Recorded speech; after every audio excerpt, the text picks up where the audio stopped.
It's time to step inside the Octagon with your host, Ike Feldman.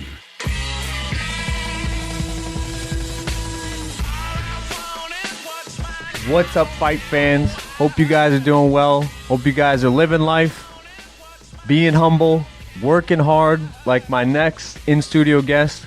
I believe he's the second-time guest in the home studio. My man, Tommy Beethoven DiGennaro, coming off a gigantic performance. Looked like he was in jiu-jitsu class out there. Was rolling top position, the Khabib style wet blanket in MSG. Amazing. It had to be maybe 4,000 people screaming Beethoven. He looked like McGregor out there, blowing the kisses to the fans, but he got the job done. Kimura bounced back in a big way. That shows the heart of a champion. Don't judge a man when he's on top. Judge a man what he does when he's down. You came back in a big way, but first and foremost, thank you for popping by, brother. Oh, yeah, man. It's a nice little stat, being your second time in-studio guest. It's an honor. It was, even when there's no microphone and cameras, it's always good to talk to you. Always good to roll with you. Always a pleasure. Been a minute. I've been having kids, and you've been getting wins. And let's talk about it, man. Have you come down yet? Have you hit the floor yet from that amazing performance? In MSG, man. This has been talked about for a long time, and it happened. You're walking on the dream. Talk me through it. It was, everything surrounding the 20 minutes that I got to be out there was just phenomenal. Like, just a Cloud9 experience. I remember being backstage, warming up, getting that first sweat going, getting that breathing in, and I really felt that it was my night. I felt that everything was mine for the taking that night. I felt very in touch with myself. I felt that I had a very strong game plan. I had the best people in my corner, obviously. And like I had Matt Serra and Carol Colombo in my corner. And, in light of Marab's most recent win, grabbing yet another Serra-Longo belt, it's given me a little bit of time to reflect. And I had a little bit of I don't want to say I had a bad weight cut. I did, because I didn't. But, that day of the weigh-in and the sauna and getting those last few pounds off wasn't too fun. Let's just put it that way. It was rough, but I had Matt there with me, helping me get the weight off, talking me through everything. And I'm having a reflection in my own head that, I'm doing a little bit of math, right? It's like, well, how many guys have a coach that was a former world champion? Not many. It's a small group, okay? And then how many of those guys that have coaches that were world champions, how many of them have coaches that were world champions that have also coached multiple world champions? You might be the only one in New York. Right, so because we got a little bit of a dynasty here. We got Matt, we got Weidman, we got Aljo, now we got Marab. Yes. So it's not just one-offs. We've got a system here. And out of all those people that can, maybe there's a few out there that can say so-and-so, I'm just in my head, I'm like, I've got that world champion coach who's coached world champion fighters, and the guy's in the sauna with me as I'm getting my weight off, and it just showed to me a commitment, to me that gave me superpowers, man. Knowing that this man and what he's done in the sport has put this kind of faith in me, man, I was ready to run through a brick wall. And it was a truly spectacular night in terms of performance. I was a little bit upset with some of the exchanges in the first round. It was a little bit more competitive than I would have liked it to have been. I still definitely won the first round, but I lost position and I was threatened with the guillotine.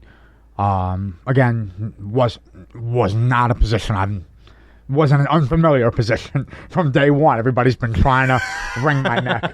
But, it was a little more competitive than I would have liked it to have been. But by the second round, it was the Beethoven show, And then the third round was from first bell to the tap in the third round. That was a true symphony in terms of just like, if I could have wrote a script for a fight, that's the way it would have went.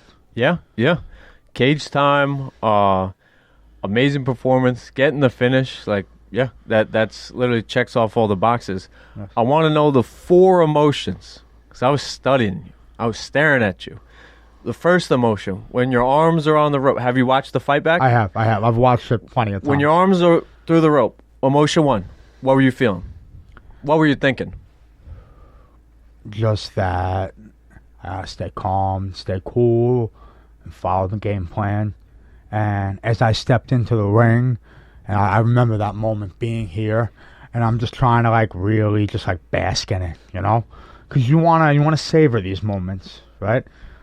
You never know, even as an amateur, you never know what's gonna happen in life. You never know what fight could be your last, So I just wanted to really drink it all in, and I was trying to stay focused and stay cool and enjoy the moment, but keep my composure and just keep that dial at the same time. Emotion or feeling number 2. The guy isn't doing what you want him to do. He's scrambling. Right. He's not settling in. You're feeling him out. This is at his strongest. He's at his fastest in the first round. What are you thinking? What are you feeling? So when I got bucked out of mount in the first round, I was, I'm my own harshest critic, and I was always shaking my head. I was a little pissed off, but those scrambles are so familiar to me. That's where I live. Especially in my own sparring, I know that I'm gonna get whoever it is I'm in there with. I know that I'm gonna get their best grappling out of them in the first round. Right, because I've got, hey, listen, not everybody, nobody's the freak of nature that Marab is, but I take pride in my cardio, I take pride in my durability and my resilience, and more often than not, I have my best round in the third round. So, I wasn't discouraged by it. I was, just like, come on, but I wasn't discouraged by it. I know that he's going to fade, and I'm going to rise. So I had all the faith in my ability to tread the deep water. Okay. Yeah, kind of spoiling. Second round. Dominating, but not getting the finish. What are you thinking? What are you feeling? So when I had the gift wrap, and I was throwing some hammer fist in there, and I could see Peterson.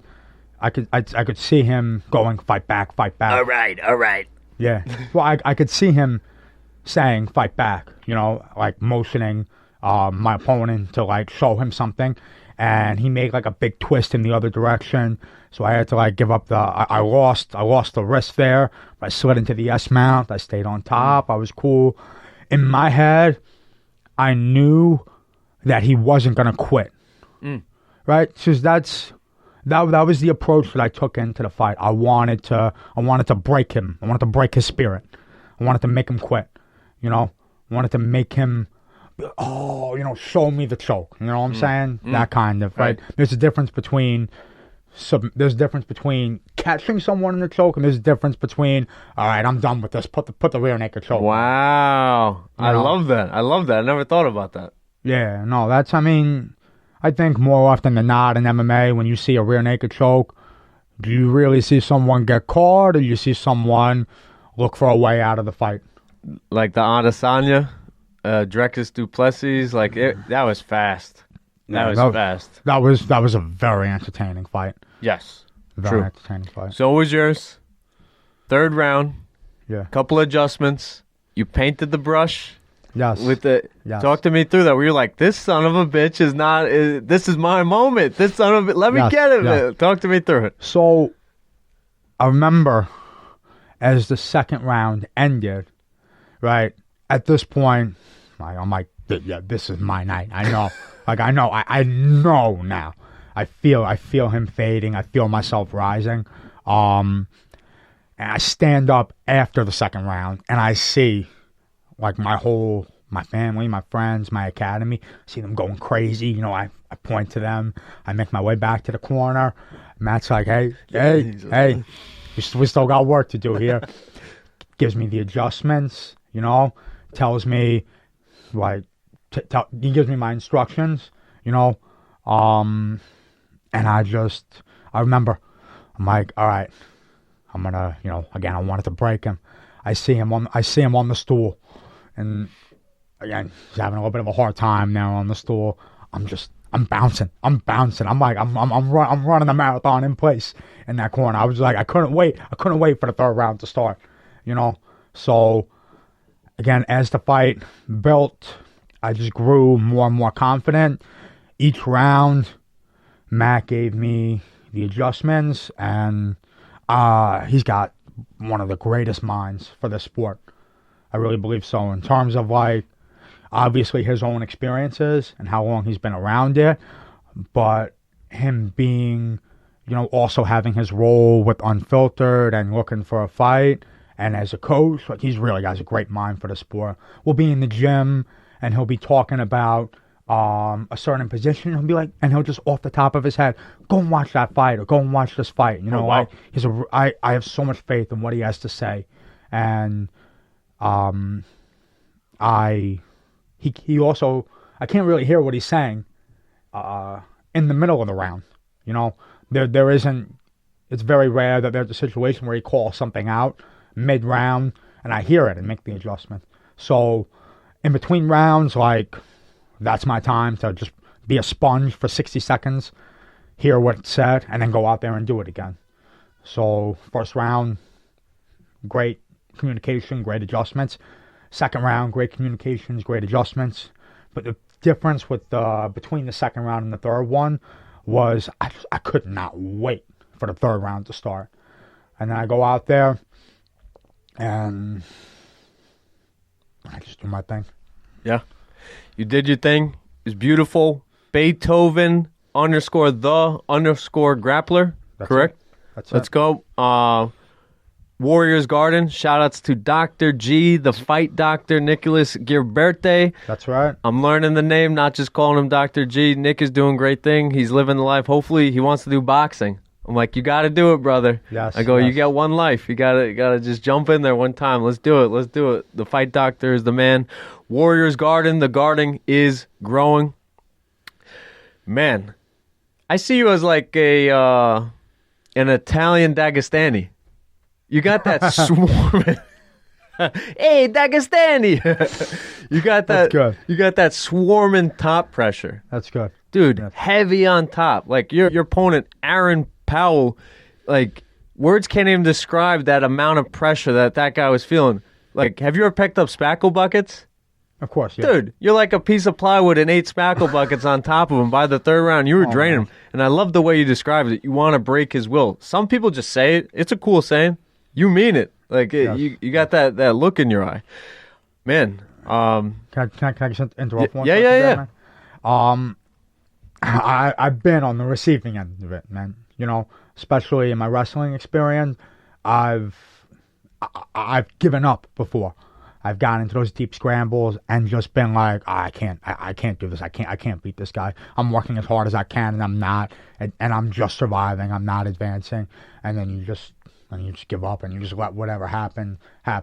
And it's because I've been on the receiving end, because I've been the nail so many times, that I'm able to now understand this a little bit better, the psychology of how to be a hammer, because my skills developed as a wrestler from being the nail. But the thing that I never really did as a wrestler was be the hammer. Like, I learned all these techniques. I've had the long, hard practices. I've had the competition. But in only a few moments have I ever really been a hammer. And then as I made my way into jiu-jitsu, being a wrestler, coming into jiu-jitsu, I have a little bit of a confidence. I have a little bit of a chip on my shoulder. I think we might have talked about that a little bit last time. But it was that confidence and my experiences that allowed me to just not really care about what happens anymore and go out there and be a hammer. And reflecting back on my experience as a wrestler, it's extremely difficult to go out in a competition and be a hammer when you're not a hammer in the practice room on a daily basis. So that's something that I carry with me now. I understand. Look, there's times when you take your ass whippings. I get my ass whipped on a regular basis. Don't get me wrong, but it's so important. It's important to have great scraps with guys more experienced than you and guys better than you, and be put in positions you don't even know what's going on. While that's valuable and important, it's equally, if not more important, to go out there and tune somebody up. In practice, you've got to be the hammer. Because if you're not practicing being the hammer, you can't just expect to show up on competition day, whether it's a wrestling match or a jiu-jitsu match or a fight or a kickboxing match. It's not, whatever it is. If you've never been a hammer in the gym, you're not just going to randomly, by the grace of God, be a hammer on competition day. So that's something I've really learned from those experiences. That's the whole, practicing what you preach and then executing on fight night. And if I remember correctly, the coach in Massapequa High School had you running the overpasses every day. You kind of, do you know the Michael Chandler story? He didn't get grants or scholarship for Mizzou. He was a walk-on. I've heard a little bit of that, yes. You remind me in the sense, and I can't wait to see your overhand knockouts. You remind me in the sense, the same mentality, you weren't born the hammer. You're earning the hammership. You're becoming the hammer. Becoming the hammer. And it's you're never satisfied. And it's no offense to McGregor, but you could kind of see a big plateau in terms of the hungry nature. And with you, it's you may not be satisfied till you're 100 years old. You know what I mean? You're gonna be screaming at little tweaks. Right. And I think that's a championship mentality. And it's almost like you're an underdog, but you work as if you're the favorite. The confidence-wise. I don't know. I think you're a perfect combination mentally. Because, dude, hardest worker in the room, but everybody would look at you why is he working so hard? He has the tools. I don't know. Is that from your parents? Your parents, your dad is on the mats. Yes, I mean, that says everything about the work ethic. It's in the DiGennaro bloodline. Is it that simply that you're surrounded by hard workers? So, if they're working hard, you got a hard, everybody's elevating? Well, my dad always taught me from a very young age that everything in life is earned, I like that. Nothing is given. If it is given to you, it's because, through one way or another, you deserved it, right? Nothing is just handed to you. Maybe in a literal sense, someone handed something to you, but that would be because of the person you are, and the person you are is because of the work you've done, right? You follow what I'm saying a little bit here? Keep going. So that has been something that I've always believed. And another thing that my dad always told me from day one was, you do what you love, you'll never work a day in your life. And I guarantee you he wasn't envisioning cage fighting when he told me that. But that's something that has very profoundly stuck with me. Very, very profoundly. And in terms of working hard and all that, people have definitely said that to me. People at Sarah's have been you're still here, because some guys will have a day off work. They'll come at noon and then they'll come back at night, and they'll be like, wait, you do this every day? You're here all day? And that's just, if I remember, you said you live this shit. Yes. So, something, one of the things Matt and I have come to add to a repertoire of sayings. Tommy, we live this shit. But it's true. And I'm very grateful for the opportunity to be able to live this shit. My job is I'm a coach, I'm a trainer, and I train. That's what makes up my day. There's not a whole lot that happens outside of those red and black mats in my world. So that's something I'm very, very grateful to have. But I also want to say that you are what you repeatedly do. Right. And then the moment you stop doing that, that starts like a ticking clock for you to no longer be that person. You can't just like get it and then, you have it now. It's just something that like the famous J.J. Watt saying is success isn't owned, it's leased, and the rent is due every day. Wow. I'll be honest, that's not like one of my regular quotes or anything, but good. I just felt like it just accurately describes what I'm trying to get at here. Wow. Yeah. And I wanted to focus on Matt, your coach. Yes. Trainer, almost like an unk or big brother. Yeah, like he's a mentor. Yes, absolutely. Dude, he 100% sees you as blood, as family, as a younger nephew, younger brother, something. It's just, I can't describe how much he just absolutely loves you. Like, I just see it. Yeah, thank you. A lot of people have said that, and that's something that I do not take for granted. That's something I'm very lucky to have. It's something that I take advantage of every single day. And my point is, he's not a bad person who loves you. He's like in the golden age, because if somebody's still fighting, say he's 37 years old, he's still in the UFC, but he's coaching you, maybe his time is split, maybe he's a young father, a lot of plates to juggle. Right. I think right now is the golden age, and it could go on for decades. Matt's like, life is beautiful. Everybody sees him on Rogan. Everybody sees him on Looking for a Fight, unfiltered. But what they don't see is the way he just is the conductor, to steal the symphony, in the gym. Yes. The gym energy is like he's the pulse of the gym. His family's in the gym. His wife is fighting, was supposed to fight on the same card. Dude, he's living this shit. When he's telling you we live this shit, right, he means it. Yes. I just can't. People who don't know Matt or aren't around Matt, they don't understand how much of a force he is. Absolutely right. It's just, I don't know. I'm not putting words on it, but I'm sure you could speak more about it. No, it's, like I said, I'm very, very, very fortunate to be in the position that I'm in. Like you mentioned, Matt's wife fighting. Matt's daughter, Angie, had a grappling match. Match that night, and there's a little bit of a circle of life element going on here. I like that. Matt has been such an incredible mentor and coach to me. I get to be a coach to Matt's daughter. I want to tell you something. She's got a double leg. We've been working on.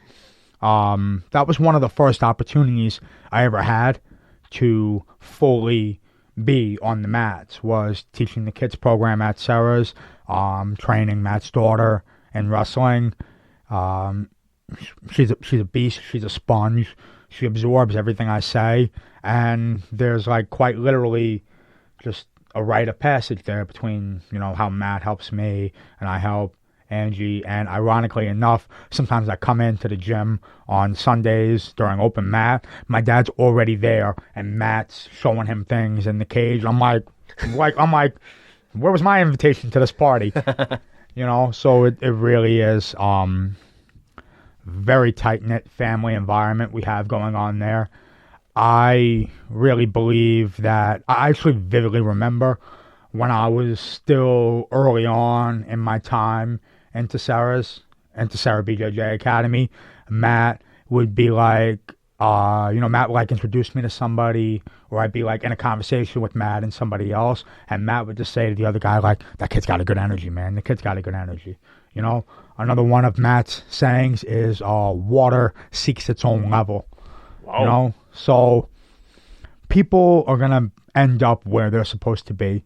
And I really believe that I am exactly, like you said, the right time, right place. I feel like I'm exactly where I'm supposed to be. I not only have the Hall of Famer and legend in Matt Serra, I have Carol Colombo, who is such a passionate and fantastic coach, and we work very, very well together. I've been blessed to get to train with the steamroller, Matty Favola. Been a part of his fight camps. He took me to Vegas with him, to train down there. And that was another fantastic learning experience. But I really, really feel that I have gotten to very quickly, very early on, gotten to experience so many different aspects of the fight business, not just being a fighter. I've been a guy that gets to go on the trips. Like I said, Matt brought me to Vegas. I got to work out with Nas and help him cut weight last year at Madison Square Garden, which was, again, a surreal experience. I've gone at the corner multiple fights. I'm cornering fights this weekend. I get to run classes at Sarah BJJ. I got to do private lessons. I coach a high school wrestling team. I've coached at a wrestling club. And on top of all that, I get to go out there and fight. So it really, really is amazing. Yeah. Talk to me about giving back, teaching all these kids. What are you seeing? Like, what are you feeling from the next wave? Like, you're on the wave. What are you seeing from the next wave? So we have a good number of kids that are very, very passionate about jiu-jitsu, about grappling, about wrestling. Wrestling kids, are they thinking about MMA? Like, do you see them play around with rear naked chokes? Like, are they? Was like in high school wrestling versus in the academy, it's a little bit different, right? Because you have some of these kids that are doing jiu-jitsu, they're taking kickboxing, so like some kids, like, this is just something that their parents thought would be good for them to do, because I think it's becoming a very mainstream idea and in a very positive way that martial arts is a good thing for your kid to be a part of. But there's one kid, I'll give you a little name drop, Wyatt Ciotti. This kid's a little beast, man. I saw him compete with Manimal's event. Yes. The kid competes all the time. He's a killer, man. And I felt weird back about he followed me. I'm like, I'm not following back. Damn, okay, I'm about to send him after you. He's no, like this is an 8-year-old kid. He weighs like 60, 70 pounds, and he's on top of you, and he's trying to rip your arm off, and you're like, oh my God, like, this is scary.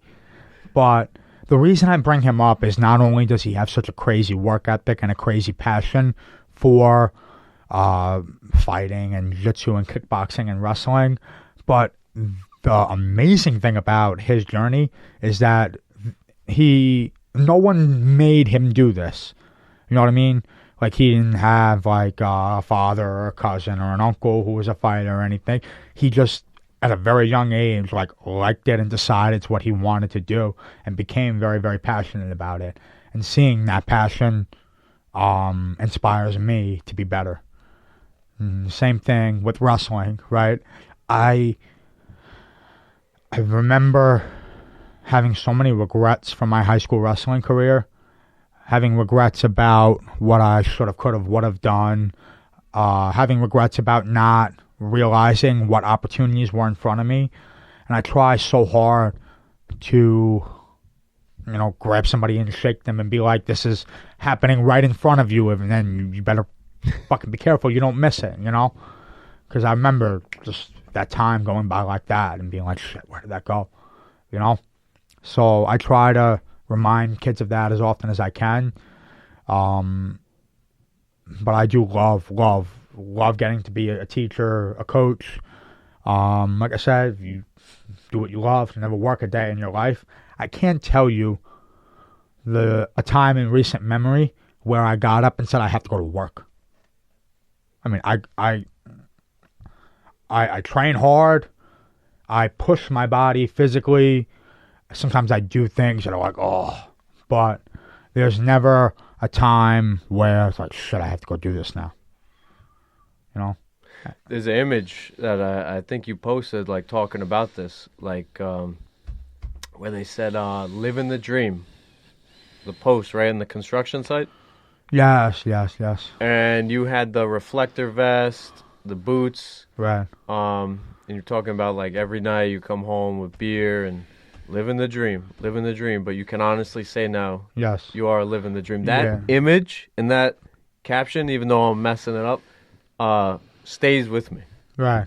And Well, I would, it's funny because I used to work, like, the yard that we would turn out of was in Syosset when I was working that job. And we would start at 7 every morning. And I'd be, at 6:30, I'm in my car, I'm on my way there. And I'd just be like, I could just drive past right now, and get on the Jericho Turnpike, and go to the morning class at Sarah's. I used to think about doing that every day. And then when I finally took that leap and started training full time, it was great, and I got to do what I love every day. And dude, I got goosebumps. That's crazy. You're driving past. Yeah, and then since I started teaching the noon classes, I don't go and take the 7 a.m. class very often, right? Because I get there, my typical day, especially in fight camp, is I get to the gym around 9:30 or so, in the morning, and I'm there till about 9:30 or 10:30 at night. So I just live it all day. But every once in a while, when Matt tells me to come in for the 7 a.m. to do a drill or something, and it's like 6:30 and the sun's coming up and I'm driving there, and I just think about how that's the exit I used to take for work, and now I'm going to where I want to be now. Wow. That's fucking sick. Yeah. That's fucking awesome. It is very feel good.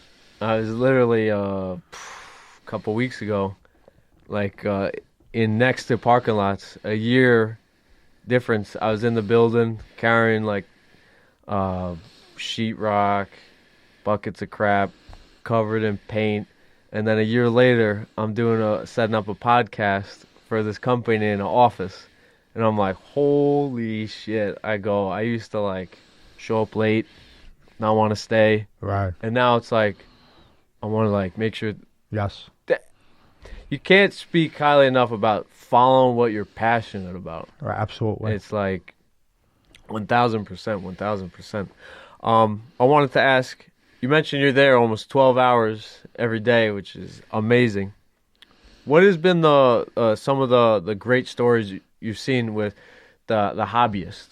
Like somebody who started January 2024 and now we're in October 2024, and like, do you see those stories, like the progression of somebody who's like, hey man, I want to train martial arts. I did karate when I was 5 years old, right. And you could probably see them all nervous. It's a scary thing to walk in to a school, and you got Professor John, Professor Sue, yourself watching Ally Quinta highlights behind the desk. Like, talk to me about some of the success stories if you've seen them, and throw out some names out there. So, not a scripted question. Well, actually, I mean, there's a couple people that come to mind, but the first one that comes to mind would have to be my father. I mean, that's awesome. 50-year-old white belt, right, on a mat for the first time at 49 or 50 years old. And I vividly remember the first time I rolled with him. Like during a... Were you like, Dad? No, I mean, like, the first time that, like, it was, like, a class, and, like, he actually gave me a slap up and was like, okay, let's go now. And I was just being very, very like I'm gonna let him do what he wants to do. I'm not here to try to kill him. And all I was doing, I'm like, okay, all I'm gonna do is not let him pass my guard. I'm just gonna keep him in front of me. Okay. And then within like a minute, he's like literally falling on top of me. He's so out of breath. And because he would be like, all right, like that spazzy, like energy. Exactly. And he's a big guy. Yeah. He's strong. He's 230 pounds. He's worked out his whole life, and he's been in a lot of fights on the job. He's strong, people. He's strong. Like, he's not like, he's not like somebody that was just like quiet and reserved, but that experience, I'm sure, was, and many others were very humbling for him. I remember sometimes, he's gonna hate me for bringing this up, no. But I remember sometimes seeing him just like sitting on the bench, just being like, and now he's really learning and progressing, and he's learned how to flow. He's learned how to manage his energy, and that motherfucker finally quit smoking cigarettes. Yeah, which was what I wanted. That was like the first thing that came to mind when he said he wanted to start trying jiu-jitsu. I'm like, finally, because what's gonna happen? He's gonna feel that burning in his lungs, and when you're passionate about something, it starts to take over other aspects of your life. I've seen so many people, and then this is where other people come to mind. I've seen so many people that have lost a ton of weight since they joined the academy. Like Matt likes to joke, and he says body by Sarah BJJ. Because there have been a lot of guys that, like, they were like kind of overweight, kind of out of shape, and they start training, and you almost don't even recognize them when they come in because they've lost so much weight, and they've fallen in love with the process, and they show up 4 or 5 times a week, and it's great. And what I will say is, with the wrestling class that Ricky Stam and I teach over at Sarah BJJ. Shout out to Ricky. Yes, Ricky, Dick Joe. So I've seen a lot of people. I remember when we first started, we were like, oh man, this should be crazy. Like, all the black belts are going to like learn how to wrestle from us, and it's going to be sick. And then we had a little bit of a adjustment of expectations. But it's really, really cool. It's one thing to be a high school wrestling coach and teach kids how to wrestle. It's a whole other thing to see like grown men be like, what are we doing? And like, 6 months and a year and showing up twice a week, that consistency, seeing guys actually know how to wrestle now. It's been like really, really very satisfying, very fulfilling, and just very cool to witness. Dude, you're going to be a great dad. I appreciate that. You're gonna have your, God willing, of course. You're gonna I could see you being like the perfect amount of what would you call it? Perfect amount of oh my God, feedback or like. Okay, yeah. I mean, my dad gave me nothing but positive reinforcement. Oh, really? Yeah, my dad was not. Dude, people would think future UFC fighter, folks. People would think that he was like, hey man, nothing's done till it's done. Never good again. Yeah, no, not even remotely, not even remotely close. My dad. Sometimes I'd have matches where I'd just get pinned in a minute, or just get my butt whipped, and I'd apologize to my dad that he came to watch and I had such a shitty performance. And he'd be like, every single time, he would tell me. He told me this after my fight in May, where I had that lackluster performance, to say the least. He told me, I'm just glad I got to watch you wrestle. That was his whole thing. He's been nothing but supportive. And he's allowed me to be hard on myself instead of that external criticism. Right. Can't teach that. I'm sorry? You can't teach that. The self. Right. I just think it comes through experience. That's it. That's it. So, all right, to get deep for a second. Lay it on me. just for your dad to say that, I'm just happy to watch you wrestle, means that he's thinking like, oh my God, we're not starving for a meal. Oh my God, we're alive. All of our limbs work. We can breathe. We can walk. We can talk to each other. I'm just happy that we're here. And that has to come from somewhere. And it's a family tree, bloodline. Grandpa passed away. Yes. Did you take an extra gear into this fight? Like, is there something that you could just embody when you're walking out there? Was there something that was like an ode to your grandfather? Well, I definitely I dedicated the fight to him. Actually, when they interviewed me after, I cut a little promo where I literally, just like wanted to honor him. But then, I said that after the next round of the next fight had started, so that didn't make it onto the stream, unfortunately. But I actually, the day before the fight, or like the day before the weigh-ins, I texted Al, and I'm like, "Yo, Al, when the broadcast starts, can you do me a favor? Can you just kind of because I know my grandma's gonna watch the fight after the fact. Could you say on the broadcast, and I'm dedicating this fight to my grandfather?" And Al's nothing but a gentleman. Of course, he said, "Yeah, no problem." So yeah, I wanted to dedicate that performance to him. But there was also, it was just it was a tough time because, well, I mean, yeah, I'm sure. Because he passed away, I'm sure. And it was just Friday night kind of served as a very uplifting night for my family. My dad, my sister, my aunt, when I hugged them after, they were just tears of joy. How were you able to, then, some people you would think that you come out with a flying knee or elbow, illegal elbows. You were very,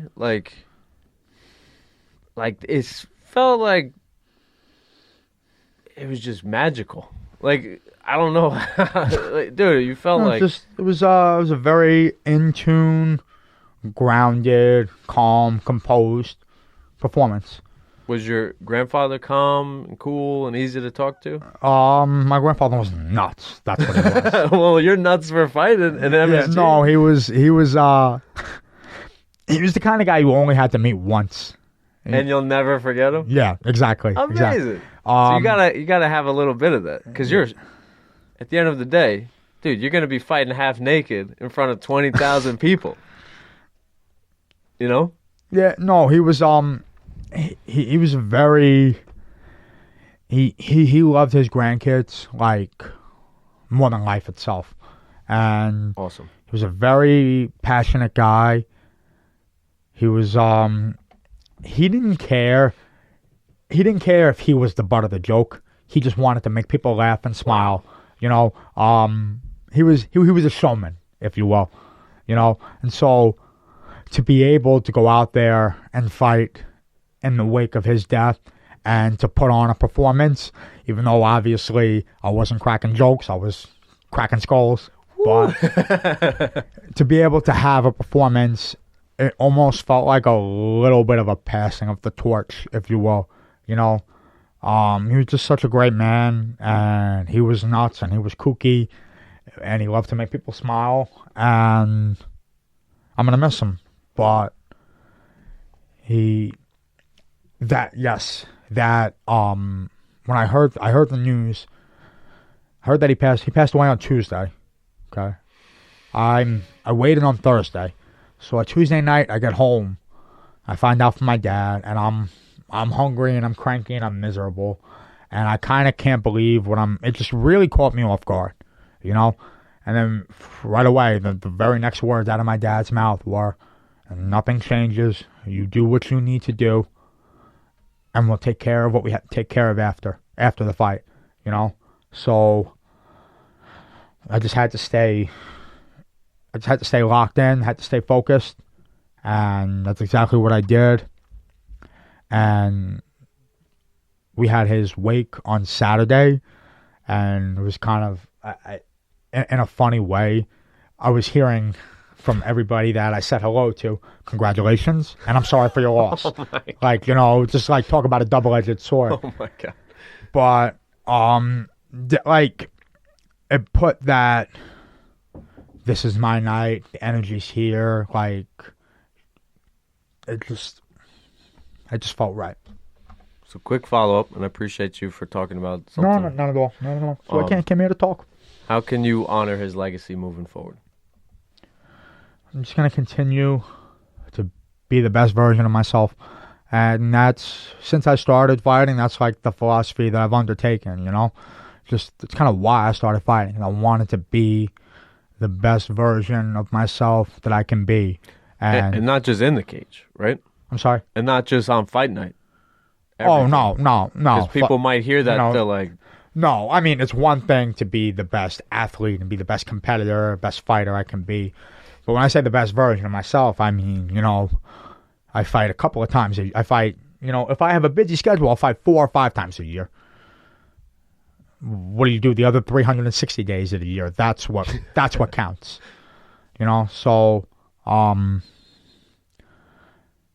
grandfather, I think the best way to honor him and the love he had for me is to just continue to be the best person I can be.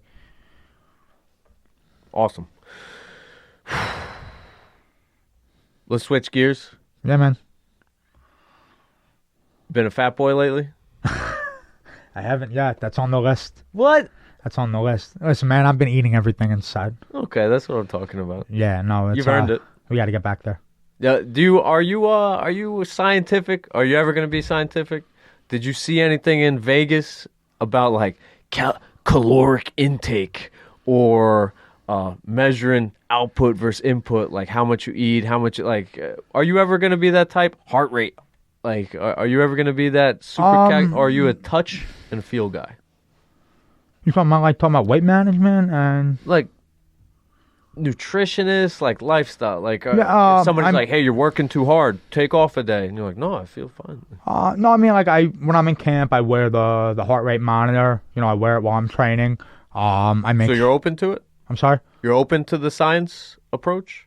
Yeah, no, I mean, I have coaches and I listen to them. Okay. I'm trying not to do too much thinking for myself. Okay. I have the right people around me, and I follow what they say. I do a lot of like zone 2 cardio. I've never heard that in my life. That sounds scientific. Okay, so that's like that's one of the big things I make sure I do during camp is every other day, if not every day, 60 minutes on the elliptical or on the bike. I'm not talking like no, just like nasal breathing, keeping the heart rate like active but low, just like steady. Like the heart rate should look like this throughout the workout, not just like steady heart rate cardio. That's something I've been big on. Again, with the heart rate monitor, I track my sleep. I always try to make sure I get enough sleep. If I had a poor sleep performance, if it's possible, I make it a point to get a nap in. Wow. Okay. I'm not like measuring the exact tablespoon of what I'm eating, but like I have a diet and I stick to it. I manage the water load with my weight cut, so I'm not just like free balling it. No. But I'm not like stressing out because I had an extra scoop of peanut butter. I love it. You watch football? Little? Not really. If I mention the names Brett Favre. Oh yeah, Okay. I mean, I definitely know what football is. Peyton Manning. Yeah. Okay. You see the contrast in style. What do they say? Brett Favre is the backyard quarterback, and Peyton Manning's the XO, like super calculated. Like he's like a coach on the field. Okay. It's just interesting because I can't think of a person who's on the mats who's thinking about fighting more than you. Dude, you're on the level of like maybe beyond UFC fighter. Like how many, maybe if they own a gym, they're on the mats as much as you, but it's like I feel like you're ahead of the game. And this makes me happy that it's don't make my head too big now. Like, Yeah, I've been accused of that. Somebody, my boy Justin, he's like, "Yo, stop." Do you know what glazing? I'm sorry? Do you know the term glazing? Yeah. Yeah, apparently I'm gonna get a sign that says pro glazing zone, like because I just Oh boy. I invest in people, time, energy, like, and I believe in you, man. I appreciate that. If you're a stock, like 100%, and an athlete in your position, 15 years ago, as crazy as that sounds, like the sport's so new, may have been like, what's zone 2? What's heart rate? I'll just work out, I'll cut a lot of weight, I'll make the weight. It's pretty amazing that you're taking it to that next level.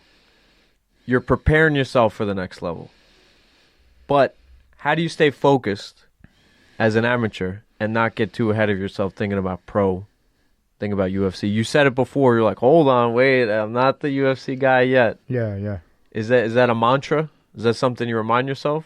Well, it's like, what, for the most part, the whole point of fighting in the amateurs is to figure out what works for you. And like the whole point is just we're getting experience here, right? You have great perspective. That's why I asked. I'm sorry? You have great perspective. Yeah. Well, I mean, when it is time for me to go pro, I'll be 0-0 again, Dana White's not going to watch any of my amateur fights. You know what I'm saying? Like, what, in the grand scheme of things, what happens really doesn't matter, in the sense that as long as we're developing and as long as we're learning and as long as we're gaining those XP points, then the outcome isn't as significant as it would be as a professional, right? The whole point of the amateurs is to gain that experience and to develop my craft. My last fight in May, that sucked, man. Like, everything surrounding it afterwards sucked. I walked back into the locker room like it sucked. But I learned from it so much in more ways than one. And I obviously don't like the way I felt that night, but if learning what I learned and feeling the way I felt that night in May is what led to my performance last weekend, and is what will lead to me being a better fighter as a professional, then that's the way it's going to be, That's what again, I know I've said it before, I'm being a little redundant, but like the whole point of right now is to get experience and to develop my style and to develop my craft and to figure out, again, to figure out like it's a little bit of trial and error. Like, you can read a pamphlet and follow this, and this, but the only way to really know how a weight cut's going to go is to cut weight and do it, and then go and fight after, So we're gaining experience, we're leveling up.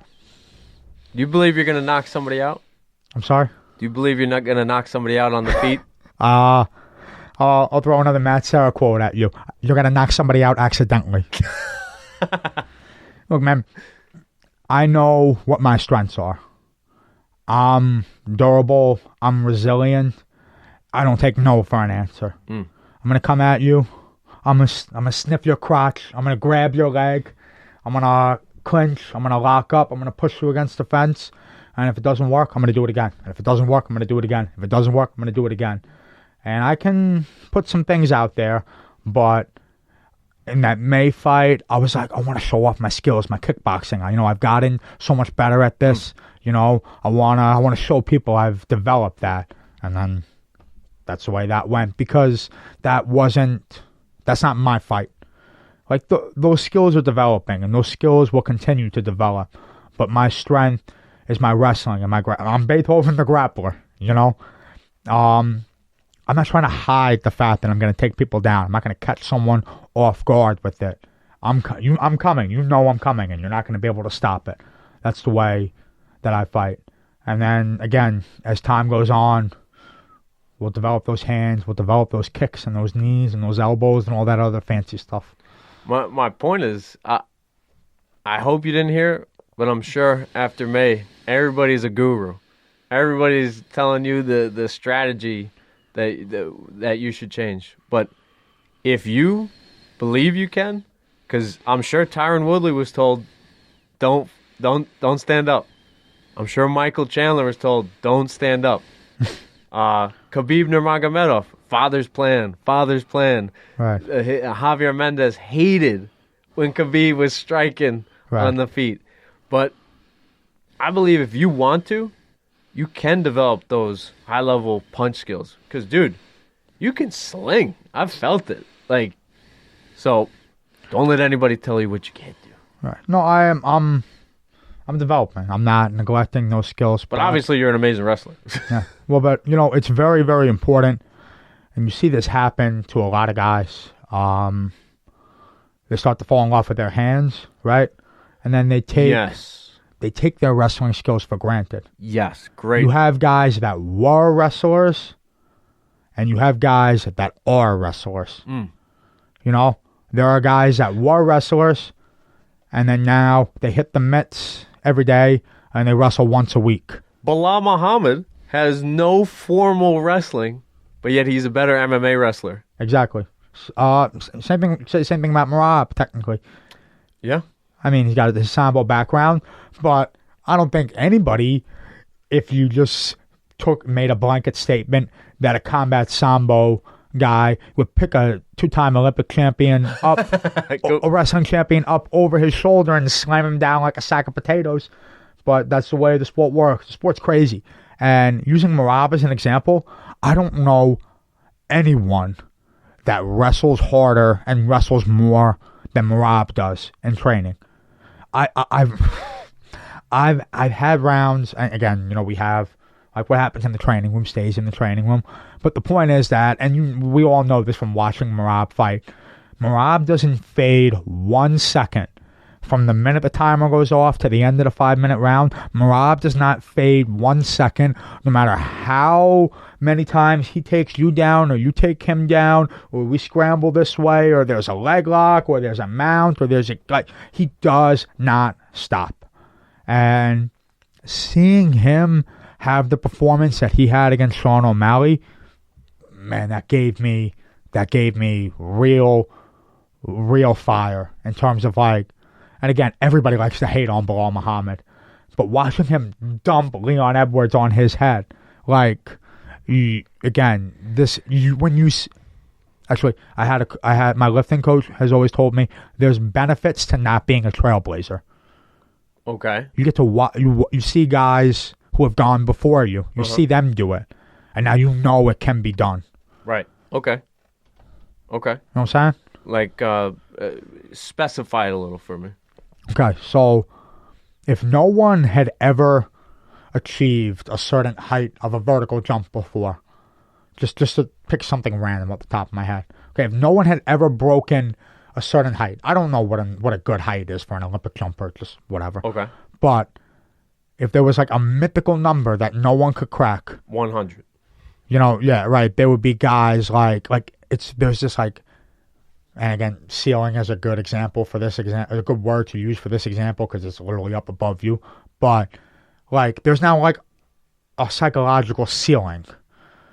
But then if there's a number that, it might be that same number, but somebody's done it. Now you know that there's another human being on Earth that can do it. And then it becomes a matter of, well, if he can do it, why can't I do it? If Merab can do it, if Bilal Muhammad can do it, why can't I do it? I agree. And when I watched Moicano do to St. Denis in that first round, I was like, holy shit. Like, man, like that's the way I want to fight. Yes. Please don't mince my words. I don't believe you're Alex Pereira by any stretch of the imagination. Okay. Did you catch that? I'm sorry? I was saying, please don't mistake my words. I don't think you're Alex Pereira. Oh, jeez, that's disappointing. Well, I vividly remember texting Matt something I saw during that fight that I wanted to bring up to him. And I'm like, hey, man, I'm not a gigantic tribal kickboxing warrior, but this is that thing he did. I really like that. And I'm not talking about a specific technique. I'm talking about an approach.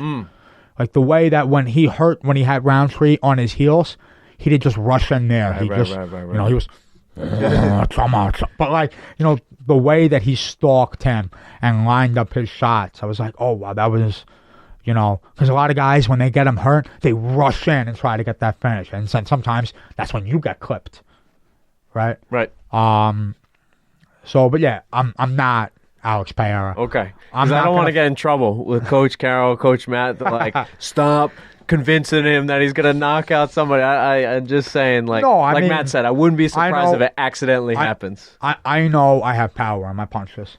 I know that I am durable, and I know that where am I going with this? My point is that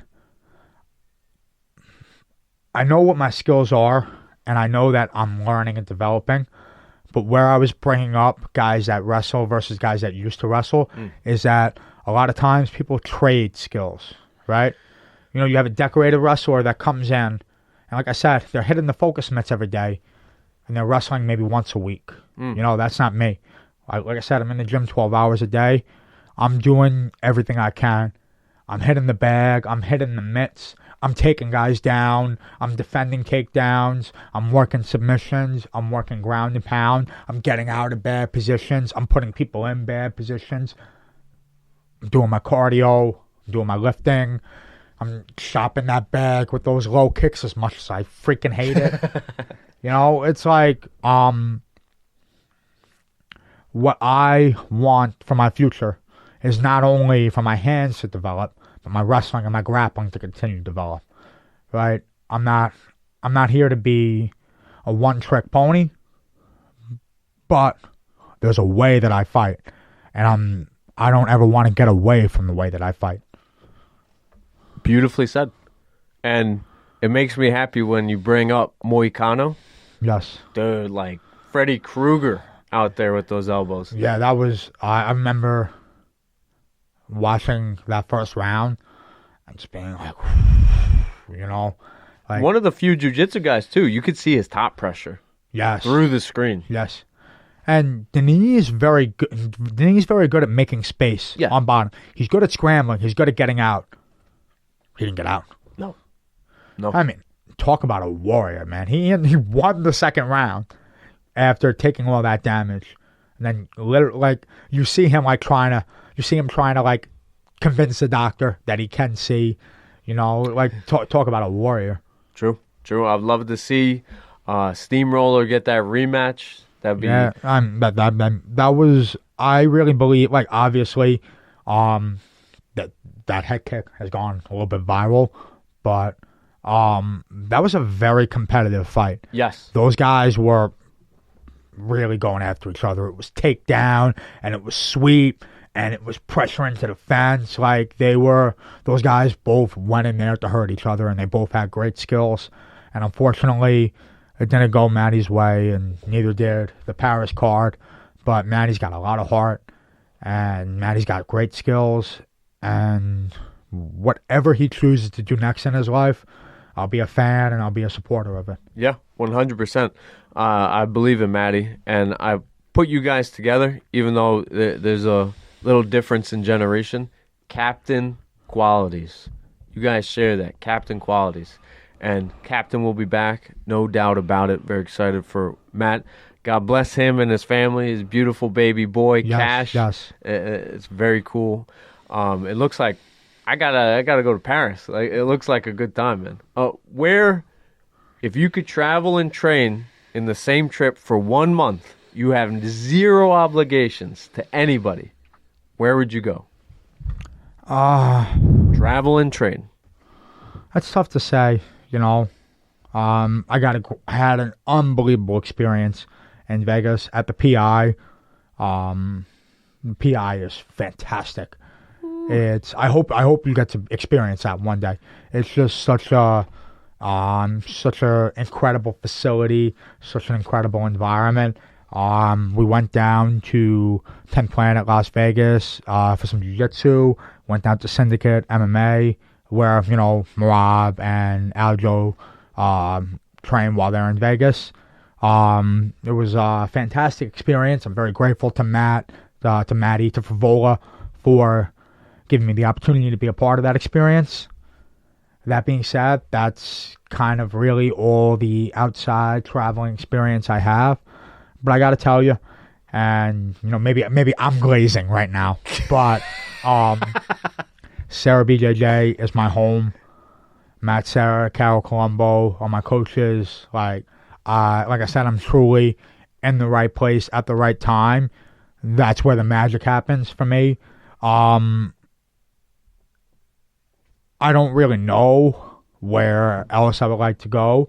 I could definitely benefit. I'm not saying that I can't benefit from learning from, getting some fresh blood in there, mixing it up with some other guys. But I don't really know, to tell you the truth. I love where I am and what I have. I would definitely love to go to Italy and eat some pasta. That's on the bucket list for sure. In terms of training, I do have a friend that wrestles at Penn State, and Whoa. They have unbelievable facilities. They have an unbelievable culture. And do they have a PI out there? Penn State College is also the Nittany Lion Wrestling Club, which is the regional training center for the guys doing the Olympic trials. Oh. Not very far from American Top Team over there. Like, Bo Nichols in the Penn State room regularly. Right. So, obviously, like I said, my fighting style is wrestling. I definitely learned a thing or two from those guys. I think that third round overhand knee pick I had looked a lot like Bo Nichols. Yes, on the Contender Series. Not comparing myself to Bo Nichols. I'm not a 3-time NCAA finalist, but definitely that would definitely be a fantastic experience. That's awesome. That'd be cool to see you and Bo just chatting, picking you pick his mind. That'd be pretty awesome. Yeah. Again, talking about my fighting style, I could throw out AKA as a place to go in there and grab some Dagestanis. I was gonna say, who is this guy? You're gonna. You never know. You might meet a Dagestani girl. Yeah. Matt has told me you're going to be the American Khabib, but I like the Italian Dagestani better. Let's go. It's all great. It's all love. When people stop giving you nicknames, that's when it's not good. But okay. You're coming up on class. Work is never a dull moment. Before we wrap, give a shout out. Tell me what you got next. Are you gonna have a Fat Boys burrito after this? Is there anything you want to just throw out there? I'm feeling a little chunky right now. I'll tell you the truth. What I usually like to do is, and what's already happened. I mean, we're not even a week removed from the fight, but I make myself so sick of eating that I'm happy to be back on my diet. You know what I mean? That's smart. Right? I get it all out of my system. Some people might call that an eating disorder. They might be right, but yo-yoing your weight is no good. So like even before I hit the 8-week mark for like when I have a fight coming up, I try to stick with my redefined meals. I stick on my meal prep. Stick with I'll have a slice of pizza here and there, but like when it hits 8 weeks, that's when we get strict with it. But I try to get like that. I try to get the fatness out of my system right after the fight. I'm talking about food, obviously. What else do I talk about? Yeah, I was just asking about sponsors, and now you're thinking about food. What's that? I was just asking about your sponsors. Throw out the people see, that... I'm still in fat guy mode right now. But yeah, I mean, if we're talking about sponsors, Warrior Garden here, man. Dr. Nick, Dr. G is the man. He's done so much for me, not just in terms of making the shirts and making the gear, but he's also my personal PT. All those nagging injuries that come up with training camp, drop of a hat, he's there with his red light gun and the scraper and his cupping. So Nick is the man. Very grateful for him. Very grateful to Lifetime Chimney Supply. Abe, I don't know if you've ever met Jedi Abe. Was one of Matt's OG black belts. He's done so much for me to make he helped me make that trip to Vegas. He's helped me do the extra training sessions that I do. He's allowed me to live in the gym. Same thing with Byron over from Capitola and Divins, my guys. Rich Schaefer, down at Babylon supervisor, another guy. Like, again, these are people that it's crazy that I can text them at any time and they'd be like, yo, what's up, Tommy? What do you need? You know, but that's a part of what this journey has brought me, and I'm very, very blessed. So very, very, very blessed. So all those guys, we got to recognize them. We got to recognize Matt and Colombo and the entire Sarah family and all of Sarah BJJ. Yeah. Amazing. And it's no coincidence that these doors are opening for you. I really appreciate you as a person, as a sometimes teammate. I gotta pick up the pace. 2025 will be somewhat of a better year. Much better. Yes. But I just, it's contagious. Guys, anybody who's thinking about going to the gym, what Tabi's saying is from the heart. What you get here is what you get in the gym, and much more of it. Like, Joe Rogan always talks about the Comedy Store in L.A., he said there was an energy in there. It's the same way with the academy, with Matt Serra's Brazilian Jiu-Jitsu Academy. It's the same way. There's some what would you say? You can't measure the energy that's in those four walls. Right. It's pretty spectacular. And that compliment that you just paid to me is the same compliment I would pay to Matt. Like, the same guy that you see on the Rogan podcast. It's the same guy that we get to see every single day in the gym. He's a true character that's not playing a character, right? You meet people in life that, you know, they have to, that they present an image, right, that, like, you know, they're so-and-so when everybody's around, and then they turn around and they're just a different person. That's not what goes on, you know, over at Matt. That's not what goes on over at Sarah's. Matt is crazy enough, you know, the same people, the same person that you see all the time on the mats, the same person that you see on all these crazy podcasts, and he's got his own podcast now. And I watched. Yes, Geeking Out with Matt Sarah. I watched the Batman episode. We gotta plug Matt. Let's go, dude. Amazing. Like, he's talking like specifics about Batman. I'm obsessed with comic book movies. Well, it's an amazing podcast. Matt is the most dangerous nerd you'll ever meet in your life. I like that. That. Oh my, yeah. And they have the MMA fight nerds now, so we gotta get Matt the glass like this. Oh yeah. Got Kyle Burrell and those guys, the fighting nerds. Yeah. We gotta get Matt the glasses. That's pretty good. Pretty good. But I mean, I'm not like a huge Star Wars fan or a Marvel fan or anything, but I do consider myself to be a nerd about fighting. What do you nerd out then? Is there any are you like crime drama or like Lord of the Rings? Is there anything that you're like, ooh, like you gotta like really nerd out about anything? Come on. I'm just in generally like a big fights. Like, are you like, oh my god, like Prahara Roundtree? Were you like I can't wait? Are you like anxious on fight day? Like, I mean, you know, I generally keep up with the MMA content.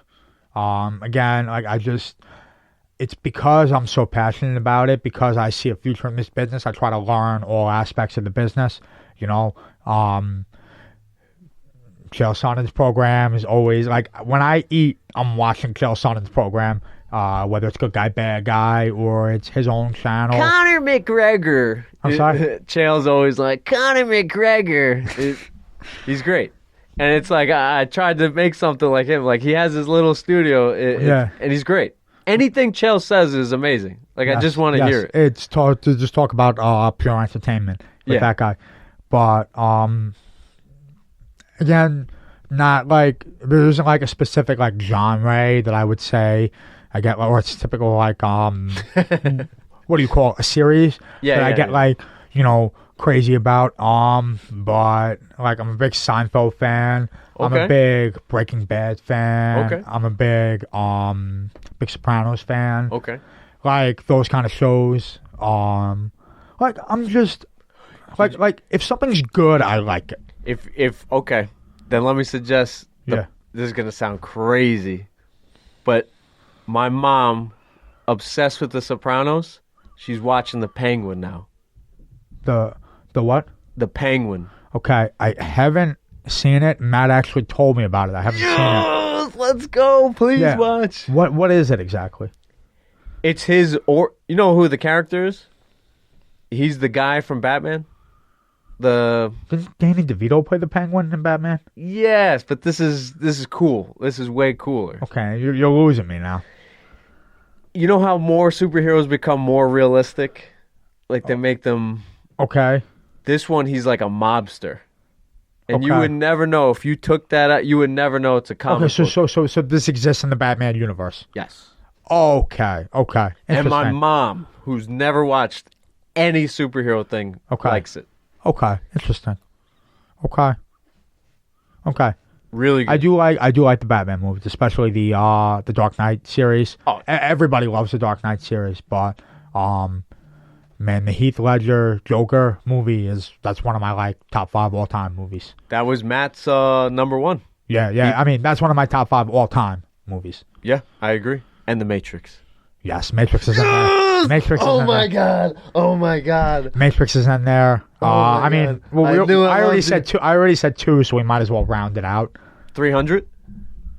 I like it, but I wouldn't say top 5. What? In no particular order. Good Will Hunting. Okay. Oh, don't give me that. It's okay. It's very smart. The thing with very smart. Good Will Hunting is that there have been times in my life where I'm very anxious or I'm very stressed out and I'm very like, and I just watch it and it makes me feel better. And I feel like that is what a movie's supposed to accomplish. Makes you feel good. True. Okay. What else? Plus, I think a lot of the dialogue is really good. Yeah, it's very smart. But nobody fights. You're saying smart in a condescending way. Okay. I need Robin Williams with the sword. Okay. And what are your last two? So we got The Dark Knight, Yes. Good Will Hunting, Yes. and did you say The Matrix? I said, well, you said it for me, but yes. 3? I mean, I feel like you can kind of just throw the whole trilogy in there as one, but if I had to pick one, it would be the first one. Yes, Okay. of course.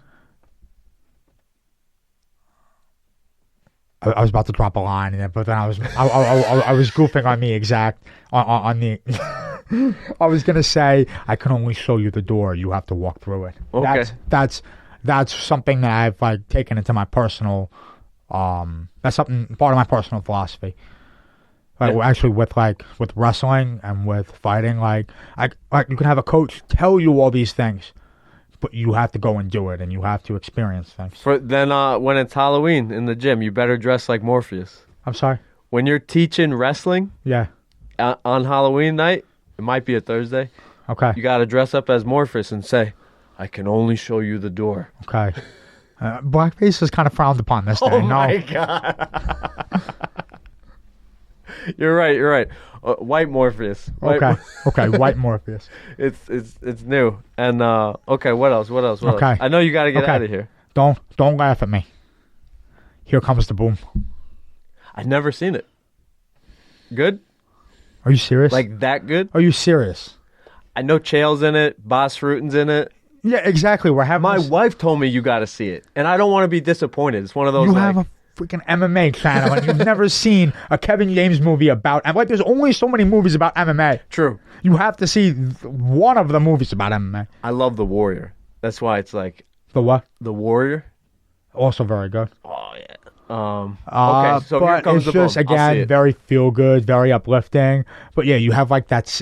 There's this one scene. It's like a 5-second scene, but Kevin James fights Chael and taps him out, and then Chael's arguing with the ref like, "I didn't tap," and it's that's like bro, come on. It's just one of those moments where, like, most people wouldn't get that, but knowing the fight is, knowing the story behind Chael's son, and you know it. Boss Rudin is, like, one of the main characters. Boss is the man. Come Boss on. is the man. What's his name? Spike Lee is in it. Okay. Not as himself, plays a character.